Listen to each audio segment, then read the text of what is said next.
You are listening to the Boss Experience Podcast, a podcast with conversations about business growth, self-development, and maintaining a mindset to achieve business success. My name is Michele Davis, and I am a business strategist and coach, and I am your host. Let's get started. Previously on the Boss Experience. Hello, friends, and welcome to another episode of Coffee with Tea. I'm your host, Tanya Tyler, and I'm excited because we're going to be talking about how to live your fulfilled potential. And so I want to introduce my guest, Miss Michele Davis. Welcome to the show, my friend. Oh, thanks for having me. I'm so excited to be here. It's a pleasure to have you on. You are a fellow podcaster. That's how we connected. So I'm looking forward to hearing your story. But first, before we dive into it, please tell a little bit about who you are and what you do, and we'll dive into the conversation after that. Sure. My name is Michele Davis. I'm host of the Boss Experience podcast, and that's spelled DA, in case you want to look for it on your favorite podcast platform. I am also a business coach and strategist, but I wasn't always a fabulous business coach and strategist. In a previous life, I actually spent 20 plus years in nonprofit services. So I've worked with so many different populations, everyone from the formerly incarcerated to domestic violence survivors, to sexual assault survivors, to chronically ill individuals. Probably the last 16 years of my career, what I did was I developed programs. So I've not only developed programs, but I've flipped organizations around in terms of, if it was a toxic work environment, I would come in as a program director and I would reverse it. I also implemented a trauma-informed program model for a domestic violence shelter that I ended up running for about 6-7 years. But the bulk of my work was developing, these robust programs, number one, that would get funded by the government or foundations, but number two, that were impactful for the clients. Right. Sounds amazing. When you said you had all the years of experience in the nonprofit space, was it hard to transition into doing your own entrepreneurial work? Were there some great lessons that you've learned from the nonprofit space as you were converting? Can you talk a little bit about that?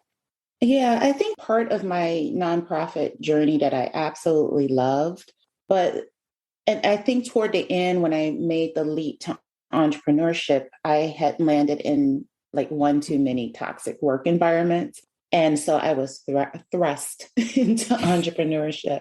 But one of the things I didn't do in the time while I was actually working, I never took the time to think, what do I like? What do I not like? What interests me? What do I like outside of this career?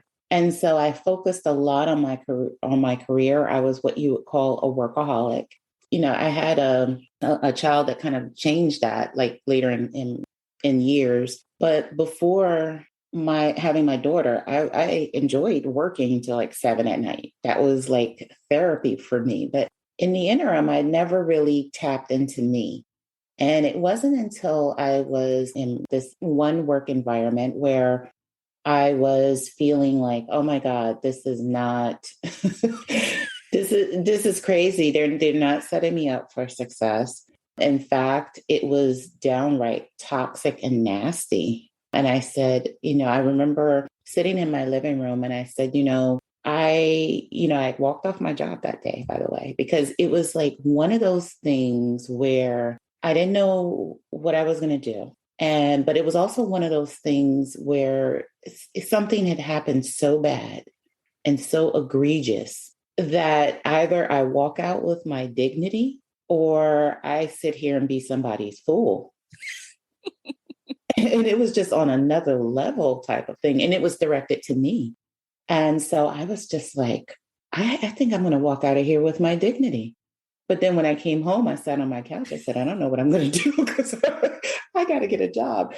Hey, if you're enjoying this episode and you're ready to take that next step to finally become a professional service provider on your own terms, I want you to consider working with me. When you work with me, I help you start your business the right way from the beginning so you can generate the revenue you desire doing what you love. So head over to CEOBlueprintacademy.com That's CEOBlueprintAcademy.com to check out the ways you can work with me to get set up for business success right from the start. That's CEOBlueprintAcademy.com. Okay, back to the show. And I tried to get a job, but whether it was an age thing or whatever the case, because I was over 40 at this time. I don't know what it was, but I couldn't find a job to save my life despite my, extensive work history, despite my master's degree and the countless interviews. I just didn't land anything. So I decided one day sitting on my couch, I said, I'm going to start a business. And I didn't know where that came from.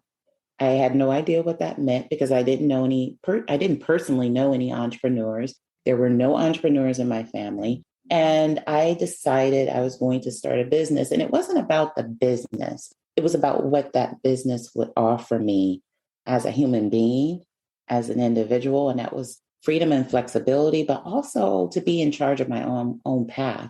And over the course of all that time I was in nonprofit, I was in management. And my highest level position was associate vice president. And in that role, I was given the title, but never like the go ahead to carry out my own vision. Right. And it was like, I have this title, but what is my vision? Like, what do I want to do? I felt like I needed to figure that out, in the course, making this big transition from nonprofit career to entrepreneur. I had to fall on my face a few times because I really wasn't clear on what made me happy. I also wasn't clear on who I was as a person. I didn't learn those things until I began to ask myself that question, because think about it. I'm coming off of this long career. I am whatever my last job title was. That's who I am. I didn't know how to be anything else. When I didn't have that anymore, I felt like I was without an identity. And it was a very weird feeling because I was in my 40s and I felt like I did not have an identity. I didn't know who I was, what I liked, what I enjoyed. And so I had to go through this process of discovering what I was passionate about and what I enjoyed doing. I was never one for hobbies. And so it was just an interesting time. So I went through this process of trying to kind of discover who I was. And the first thing I had to do was be honest that I had no idea that there was a problem. Because I think we can know something's wrong and we can just go with the flow and forget, that we got this problem we need to solve. If I'm going to go into business, I need to know who I am. What do I want? I didn't want to create another job for myself. And I felt like my entire life I had been like this little robot, like, I would go, I went to college, I got the bachelor's degree, I got the master's degree. I did all these things. I did everything I was supposed to. And here I am, jobless, right? And like I said, it was one of those things that you walk out with your dignity or you be there and be someone's fool. And it was just a nasty situation. So first of all, you have to be honest that you don't know who you are. You have no idea who you are. Then you need to set forth on a plan to get clarity on what your path is. Because as you're discovering your purpose, your passion, whether you're coming out of a marriage, which, I wasn't too long out of a divorce. So I was coming away from that identity as well that I had never really actually dealt with. So the first point, like I said, be honest, know that there's a problem. And reflect how you're impacted would be my second point. How is this whole thing impacting me? Am I depressed? Am I like enthusiastic about finding my passion? Like, am I sad about the things that I'm leaving behind? Because it's not an easy transition to go from a career into, whatever this life that I sat and thought of on my couch, right? That's not easy. So I need to talk about how I'm impacted. I was scared, for one. I was terrified because I had a daughter I had to support. And I had no idea where my income was going to come from. So, you got to identify that, what are you feeling? I was scared. I was hopeful, but I was also, there was an inkling of doubt too. Like, girl, you can fall flat on your face doing this. Right. So, but the point is that you need to reflect about what you're feeling, how you're feeling it, and how it's impacting you, how it's impacting your family. If you have children that are old enough to understand what's happening, because you don't want to bring fear upon them either. thinking mommy doesn't have a job, or we're going to be homeless. You know what I'm Right. saying? Like you start putting too much out there, you'll create fears in your children or in your spouse or partner. And then the other thing is you got to figure out what it is you need to do. So this would be the third point.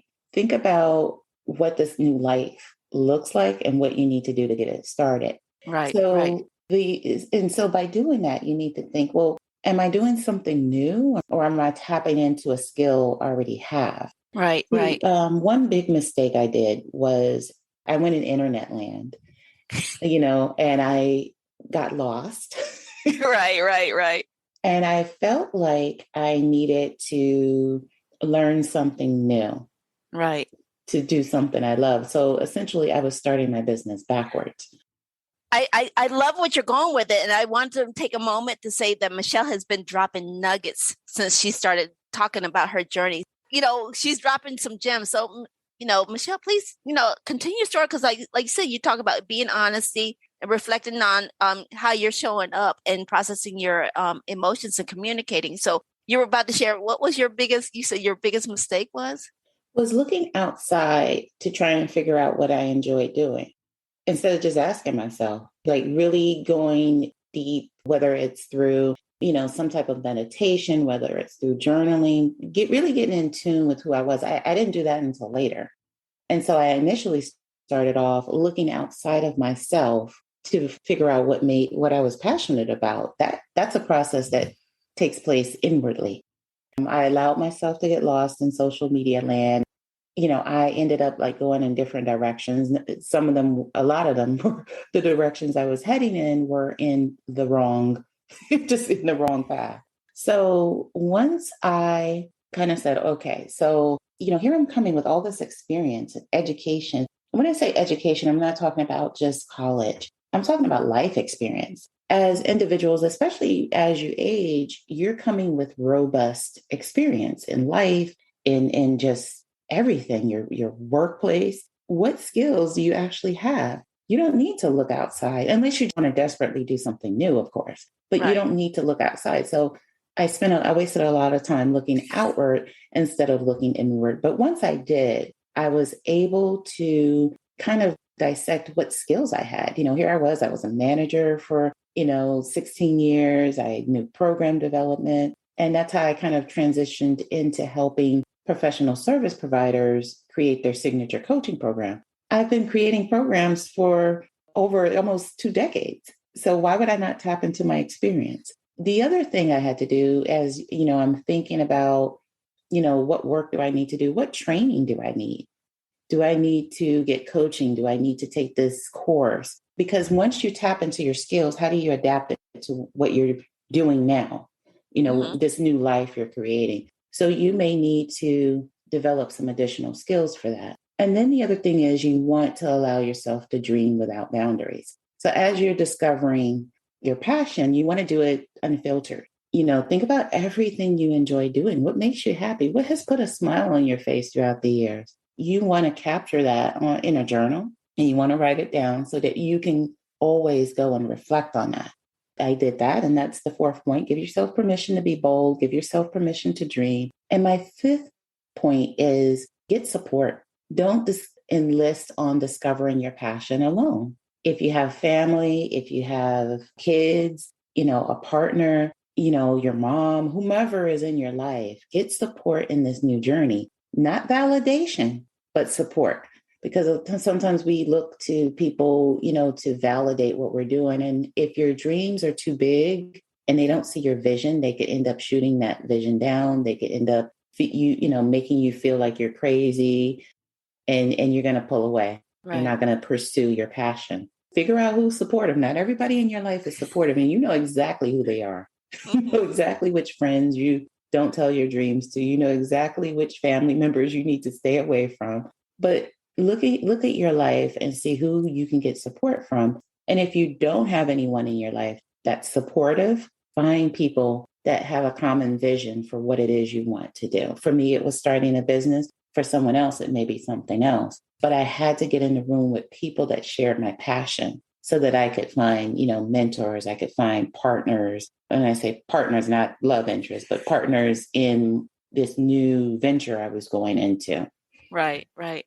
That was my process for discovering my passion. And in it, I realized that, I had been selling myself short. I wasn't allowing myself to dream or do anything outside of my career. Right. And that's not fulfilling for anyone. Right. Yeah. So, like I said, I thank you for sharing your process, because it's like there's a lot of things I cannot relate to the. I always say the word compartmentalizing your skills, I because we don't. stumble I on don't that think word we. too.